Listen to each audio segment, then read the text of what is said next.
Star limited ने took over किया है assets of ₹6,60,000 and liabilities of ₹80,000 of moon limited. इसने जो मून लिमिटेड की एसेट्स और लायबिलिटीज टेक ओवर करी हैं, तो एसेट है ₹6,60,000 की और लायबिलिटीज है ₹80,000 की, यानी कि इनकी नेट एसेट्स हैं ₹5,80,000 की। अब इनका डिफरेंस देखेंगे स्टूडेंट्स, तो वो 5,80,000 निकल कर आएगा।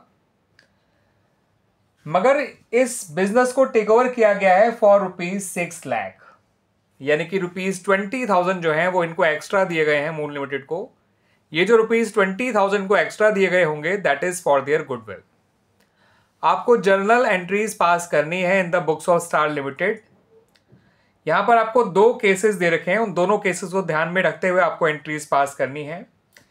केस 1 में कहा है कि जो परचेज कंसिडरेशन है उसे पे किया जाएगा 10% इन कैश, और बचे हुए कंसिडरेशन को पे करने के लिए 5,400 डिबेंचर्स इशू किए जाएंगे ऑफ ₹100 ईच, जो कि इशू पार पे ही किए जाएंगे, क्योंकि स्टूडेंट्स परचेज कंसिडरेशन है 6 लाख, जिसका 10% होता है 60,000, तो 60,000 तो आप कैश में दे देंगे, और 5,400 इंटू 100 जो डिबेंचर्स की फेस वैल्यू निकल कर आएगी वो है 5,40,000। इतना डिबेंचर्स के जरिए दे दिया जाएगा। तो स्टूडेंट्स डिबेंचर की फेस वैल्यू और कैश आप ऐड करेंगे तो 6 लाख वैसे ही हो गया। इससे समझ जाइए कि केस 1 में डिबेंचर्स पार पेश हुए हैं। केस 2 में कहा है कि ये परचेज कंसिडरेशन पे करने के लिए 10% फिर से जो है कैश में ही देना है, और इस बार भी आपको बता रखा है कि कितने डिबेंचर्स इशू किए जाएंगे, 4,500, जिनकी फेस वैल्यू होगी ₹100, और इन्हें इशू किया जाएगा एट ए प्रीमियम ऑफ 20%। तो यहां तो बता ही रखा है स्टूडेंट्स कि डिबेंचर्स प्रीमियम पे इशू किए जाएंगे। 4,500 इंटू 100 करेंगे तो 4,50,000 आएगा, उसका 20% प्रीमियम निकालेंगे तो वो 90,000 आ जाएगा, ठीक है, और 60,000 कैश में आ जाएगा। 4,50,000 प्लस 90,000 प्लस 60,000 सब मिला के 6 लाख हो जाता है, ठीक है स्टूडेंट्स। आइए अब देख लेते हैं कि एंट्रीज कैसे बनाई जाएंगी for both the cases. Student ये जो आप एंट्री बनाएंगे बिजनेस टेक ओवर करने की, ये दोनों ही केसेस में सेम रहेगी, ठीक है।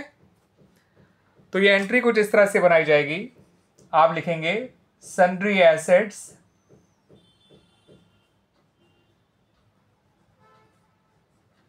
Account debit, goodwill account debit, ठीक है students, to sundry liabilities account. ये जो आप जर्नल बना रहे हैं वो in the books of Star Limited बना रहे हैं, ध्यान रखिएगा, और to Moon Limited. Sundry assets में लिखिए 6,60,000, गुडविल में लिखिए ₹20,000, ठीक है स्टूडेंट्स, और सन्ड्री लायबिलिटीज में लिखिए 80,000, और मून लिमिटेड में लिखिए 6 लाख जो परचेज कंसिडरेशन है। अब स्टूडेंट्स आप जो अगली एंट्री बनाएंगे वो पहले केस 1 के लिए बनाएंगे for the issue of debentures. याद रखिएगा ये कॉमन एंट्री है फॉर केस 1 एंड 2। ये केस 1 एंड केस 2 दोनों के लिए कॉमन एंट्री है। जो एडिशनल एंट्री डिबेंचर्स इशू करने की बनाई जाएगी वो केस 1 की कुछ इस तरह से है।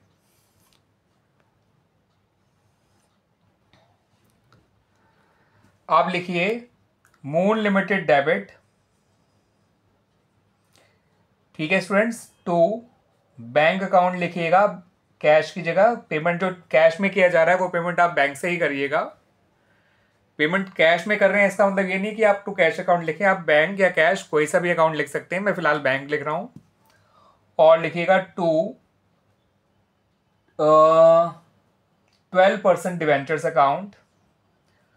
12% डिवेंचर्स अकाउंट में आप लिखेंगे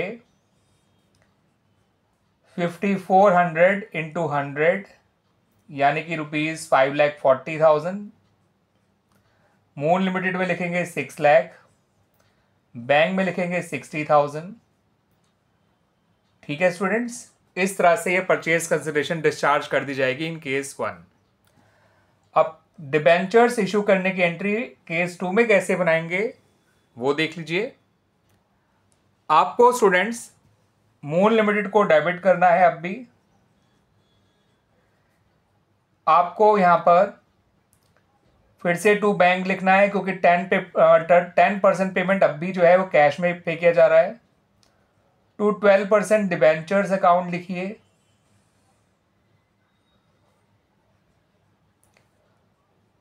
टू सिक्योरिटीज प्रीमियम अकाउंट लिखिए।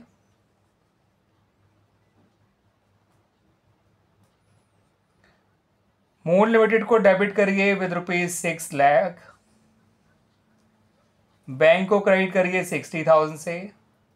डिबेंचर्स अकाउंट में लिखिए 4500 इंटू 100 यानी कि ₹4,50,000। यहाँ लिखिए सिक्योरिटीज प्रीमियम में 4500 इंटू 20 यानी कि ₹90,000। इस तरह से ये एंट्रीज बनाई जाएंगी फॉर बोथ द केसेस। इसकी नरेशन लिखिएगा, business of moon limited taken over, ठीक है, for a purchase consideration of ₹6 lakh. Purchase consideration discharge 10% cash and balance by issue of 5,400 debentures at par. Purchase consideration discharge 10% in cash and balance by issuing 4,500 debentures of ₹100 each at 20% premium. जो आप कर रहे हैं बस उसी को narration में आपको लिखना है। क्लियर स्टूडेंट्स, आगे समझ में?